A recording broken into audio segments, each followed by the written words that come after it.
Morning from the NBA. The Nets and head coach Kenny Atkinson have mutually parted ways. The team are making this announcement a few minutes ago. The Nets currently in the 7th spot in the Eastern Conference, but are 6 games under 500. They also will not have Kyrie Irving for the rest of this season. Our Adrian Wojnarowski broke this story in the last few minutes. Woj joining us now. What can you tell us about why the Nets made this decision? Jay, there was a sense of inevitability about Kenny Atkinson's eventual parting with the Nets, and he had had conversations throughout this year, but certainly lately with Sean Marks, the general manager, and both essentially decided instead of waiting until the off season, I think they both felt it was headed that way. You know, sort of that old adage in coaching: if it's inevitable, do it now. They did it now, and you know, it certainly has taken the league by surprise. I'm hearing from general managers, other coaches, really surprised at the timing of it. But for the Nets, I think both Marks and Kenny Atkinson felt that it was over for them, and there was no reason to continue this season. Jacques Vaughn, previously a head coach with the Orlando Magic, he's been the Nets' top assistant. He'll elevate to interim head coach now. All right, I want to ask you about moving forward. How much input will Kevin Durant and Kyrie Irving have on the team's next head coach? Who's going to be the next head coach? Well, I mean, it's 2020 in the NBA, and they have 2 first-team All-NBA level players. They're going to have a voice. That's how the league works. And listen, these are 2 very experienced players, both championship players, and you're going to want their voice and who that coach is. I mean, Sean Marks will hire the next coach, but there's no question, you know, players of that magnitude, you know, may have an opinion about candidates that are out there, coaches they've been around or, you know, have knowledge of. But certainly this is going to be a coveted job, and this is going to be a Brooklyn team next season that, you know, presumably the return of Durant and Irving healthy, this is a championship contender, and for whatever challenges might be there for somebody. This is the New York market. This is Durant and Kyrie, and this is an elite GM and Sean Marks, and coaches, you know, highly coveted coaches are going to be lining up for this one. The Nets mutually parting ways with head coach Kenny Atkinson. Our breaking news this morning on SportsCenter. Adrian Wojnarowski with the very latest. Thank you, Woj. How we start a show Saturday morning. Nicole Briscoe, Randy Scott on SportsCenter AM. Zion Williamson has a streak snapped, but still gets what he came for. We're going to start with a matchup selfishly I hope for come June. Yeah, but this isn't like a new thing, right? You're not just starting to hope for this, right? I'm starting to. Where have you been? Sleepy. What's wrong with you? Best in the East, the Bucks. The best in the West, the Lakers. And then pregame, you got the LeBron, Kobe jersey, Dwayne Wade there to take it all in early. I mean, Giannis was a bit ridiculous, going right at Anthony Davis. The Lakers said, though, that their defensive strategy was to put a body on him, and they did. They actually sent him to the line 9 times. Giannis scored 11 of his points there, and it was a ridiculously strong first 4 minutes of the game because he scored 10 points, did Giannis. Still in the first, it's 13-5, LeBron's turn, and he's called for a charge. The Lakers were actually held to under 20 points in the first quarter for just the second time this season. Both of those have come against the Bucks. Lakers down 3 after 1. Now off the missed free throw. Giannis getting the rebound away from Dwight Howard. Giannis left-handed dunk. Bucks now up 5. 2:30 to play in the half. Now 1-point game. LeBron, what you got? Oh, a little bit of that. That's how the Lakers take the lead. It was Lakers by 1. Giannis loses the ball. LeBron up the court to Kyle Kuzma. Kuzma to Danny Green. Kuzma gets it back. Kuzma, 3. Kuzma had 11 points off the bench. Game was tied at 48 at the half. Then came the third quarter. That was a little big. Lakers down 3. LeBron to Anthony Davis.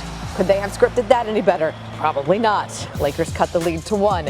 Next Lakers possession. This time it's LeBron, toddler style. Top of the key, that's a 3 and a 2-point lead for the Lakers. 8 minutes left in the third. Lakers up 6. LeBron, Davis again. Davis at the rim plus the foul. Up 9 after the free throws. It's part of an 18-0 run by the Lakers, which is the largest the Bucks have allowed this season. Giannis said the Bucks didn't play smart. Is that what it is? Lakers led by 11 at the end of the third quarter. So we go to the fourth quarter, Lakers up 10, and LeBron is going to drive right. Home friendly roll, perhaps? Yeah, maybe. Lakers up 13 after the free throw. LeBron had 37 points. 5 minutes to play, Bucks down 8. Giannis. And one dunk. But whoa, holding the leg. Eric Bledsoe, that was scary for the whole team. He did stay in the game, though. 32 points, 11 rebounds. He also had a busted lip in the game. We'll have more on the leg coming up, but the busted lip did require 3 stitches. LeBron, Anthony Davis, they're sort of really good. They each had 25 points in the second half. Davis finished with 30. The Bucks get their second loss in 3 games. Lakers win at 113-103, and the Lakers clinch a playoff spot for the first time since 2012-13. I came here to put this team and put this franchise back where they needed to be. The league is not what it is if the Lakers are not winning. And that was one of my responsibilities and one of my goals when I came here. And last year, wasn't able to fulfill that. Hurt me to my heart to go down December 25th with the growing injury that I had. Knock on wood, but anytime throughout the course of a season, when you have little milestones, you're able to acknowledge that and step in the direction for the franchise. Do you do that? The knock on wood thing? Oh, yeah. I will actually then knock on wood. So me and LeBron were like the same. Anthony Davis and LeBron did something last night that Shaq and Kobe never did. It was score at least 25 points in the same half. So they're the 4th duo in the last 20 seasons to do it, but the first is Lakers. LeBron and AD actually combined for 50 of the Lakers' 65 points in the second half. This just in, the Lakers are good. It's always good playing against one of the best players in the league. Like you can feel whenever you break the ball down, whenever you go against him, you can feel greatness. Obviously, I've said in the past, that's where I want to be. Obviously, he's one of the best, as I said, one of the best players in the game. Really, really smart. You cannot be BSing against him. He's going to come at you, and you got to be ready to go. You got to be ready to fight against him. No, I think we were ready to fight. I think Wes did a good job. But at the end of the day, he's going to get his shots up. He's going to get his teammates involved. So he's LeBron James. What can I say?